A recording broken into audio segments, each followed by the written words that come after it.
প্রকাশিত হয়েছে সিবিএসই বোর্ডের মাধ্যমিক পরীক্ষার ফলাফল, আর সেখানেই অল ইন্ডিয়া মেধা তালিকায় আরামবাগ বিবেকানন্দ একাডেমির দুই কৃতী চতুর্থ ও পঞ্চম স্থান অধিকার করেছে তারা দুজনে।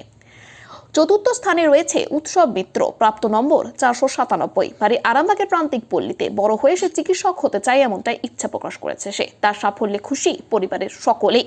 অন্যদিকে আরও একজন কৃতী আরামবাগের বিবেকানন্দ একাডেমির দিশা চক্রবর্তী, সে পঞ্চম স্থান অধিকার করেছে। তার প্রাপ্ত নম্বর 496।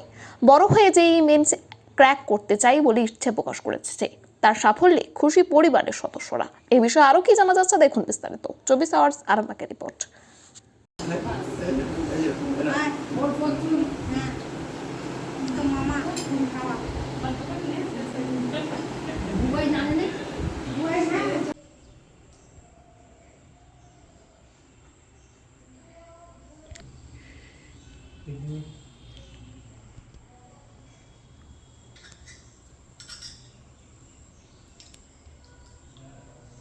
ভালো লাগছে, এত সুন্দর রেজাল্ট হয়েছে, খুব খুশি আমি।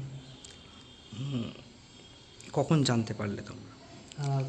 দুপুর 2টো নাগাদ রেজাল্টটা বেরোয়, বন্ধুরা ফোনে খবর দেয় যে বেরিয়েছে, তখন বাবাকে আমি বলি, খোলার পরই 2:30 এরকম নাগাদ পেয়েছি। টোটাল মার্কস কত? আমার টোটাল মার্কস 497 আউট অফ 500, 99.4% পেয়েছি। কী কী সাবজেক্ট ছিল? English, Bengali, math, science, SST আর কম্পিউটার। বেস্ট অফ 5 নেওয়া হয়, ইংলিশ কম্পালসারি রেখে। কতগুলো টিচার ছিল? আমার স্কুলে সব টিচারই আমাকে সাপোর্ট করেছে। প্রাইভেট টিউশন আমার সায়েন্সের একজন ছিল, ম্যাথসের 2জন ছিল আর বাংলার একজন ছিল। কতক্ষণ পড়াশোনা করা হতো মোটামুটি? ওরকম টাইম ফিক্স করে আমি পড়াশোনা করিনি, একটা টার্গেট ওরিয়েন্টেড পড়াশোনা থাকতো। এই টার্গেটগুলো ফুলফিল হলেই আমি ডেলি 2 to 3 আওয়ার্স একটা কোয়ালিটি স্টাডি টাইম থাকতো। বিবেকানন্দ একাডেমির আগে কোথায় পড়াশোনা করতে? প্রথমে আমি 1 অবধি মুথুডাঙ্গা শিশুদ্বীপ বিদ্যানিকেতনে পড়তাম, তারপরে 1 থেকে সিবিএসইতেই পড়াশোনা করেছি। এখান থেকে মথুরাঙ্গা যেতে না ওখানে? না, আমার বাড়ি বিরাটিতে, হরিংখোলা বিরাটি, ওখান থেকে আসতাম। পরে আমরা আরামবাগে শিফট করি। পড়াশোনা ছাড়া আর কি কি করো, মানে কী ভালো লাগে? পড়াশোনা ছাড়া খেলাধুলা, আমি ক্রিকেট খেলতে খুব ভালোবাসি। যখন সময় পাই বন্ধুদের সাথে খেলাধুলা করি, ক্রিকেট খেলা। আর মোটিভেশনাল বই যেগুলো আছে, এপিজে আব্দুল কালামের, স্বামী বিবেকানন্দ, টুকটাক আমি পড়াশোনা করি। ফেভারিট প্লেয়ার কে? Cricket player Virat Kohli. আগামী দিনে কী করার চিন্তা ভাবনা আছে? পিসিএমবি দেখেছি, 12টা ভালো করে দেওয়ার চেষ্টা করব, আর ডাক্তারির দিকে যাওয়ার ইচ্ছা আছে, সেটার জন্য পড়াশোনা করব। টোটাল মার্কসের কোন কোন বিষয়ে কত নাম্বার জানা গেছে? হ্যাঁ, ইংরেজিতে 98, বাংলাতে 99, সায়েন্সে 99, ম্যাথে 100, এসএসটিতে 100, কম্পিউটারে 100। অল ইন্ডিয়া বেসিকে কত র্যাঙ্ক হয়েছে? অল ইন্ডিয়া বেসিসে সিবিএসই অফিসিয়ালি কিছু জানায়নি, আনঅফিসিয়ালি যেটা জানতে পারা হয়েছে 4th all over India rank হয়েছে। তোমার নাম? উৎসব মিত্র।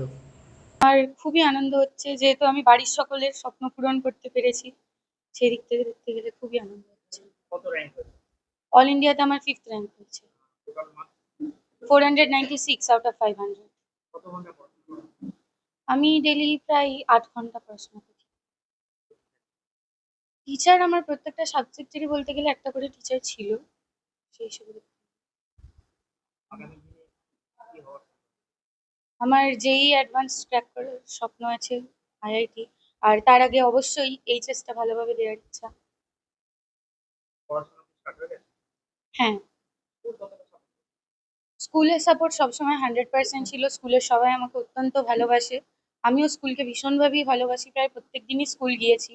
সেক্ষেত্রে স্কুল টিচার, আমাদের ডিরেক্টর স্যার, প্রিন্সিপাল স্যার সবাই ভীষণ সাপোর্ট করেছে। বাড়িতে এটা কি মা বাড়ি? হ্যাঁ, এটা আমার মামার বাড়ি। বাড়ি কোথায়? আমার বাড়ি কাপশিট বৈশালী। মা কি করে? আমার মা আরামবাগ ইস্ট সার্কেলের এসআই অফিসে গ্রুপ ডি স্টাফ।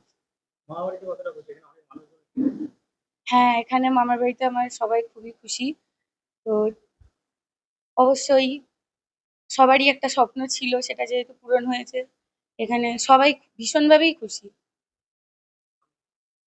আমার নাম দিশা চক্রবর্তী। সন্তানের পরে মন বসছে না, প্রচুর পরিশ্রম করেও আপনি আশানুরূপ পারিশ্রমিক পাচ্ছেন না, যার ফলে আর্থিক সংকট আপনার জীবনে দুঃখ এবং চাপের ছায়া ফেলেছে। দেনার ভারে জর্জরিত স্বামী স্ত্রীর মধ্যে প্রতিনিয়ত ভুল বোঝাবুঝি বেড়েই চলেছে।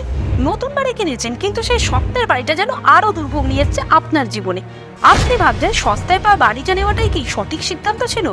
এমনই সব দ্বিধাদ্বন্দ্ব এবং জীবনের কঠিন মুহূর্তে আপনাকে সঠিক পথে পরিচালিত করবেন আন্তর্জাতিক খ্যাতিসম্পন্ন স্বর্ণপদক ও স্বর্ণ মুকুটপ্রাপ্ত ডক্টর অজয় শাস্ত্রী। তিনি শুধু আপনাকে পথই দেখাবেন না, আপনার জীবনে সত্যিকারের সুখ, শান্তি, ঐশ্বর্য, অর্থ যেন সঠিক সময় আপনার কাছে পৌঁছে দেয় সেই দায়িত্বও নেবেন। তাঁর অভিজ্ঞতা এবং জ্ঞানের আলোতে আপনার জীবন হয়ে উঠতে পারে নিরুদ্বেগ ও সমৃদ্ধির পথে ধাবমান। তাই আর দেরি নয়, স্ক্রিনে দেওয়া নাম্বারে এখনই ফোন করে ডক্টর অজয় শাস্ত্রীর সাথে যোগাযোগ করুন। কে জানেন, হয়তো একটিমাত্র ফোনই আপনার জীবনকে বদলে দিতে পারে।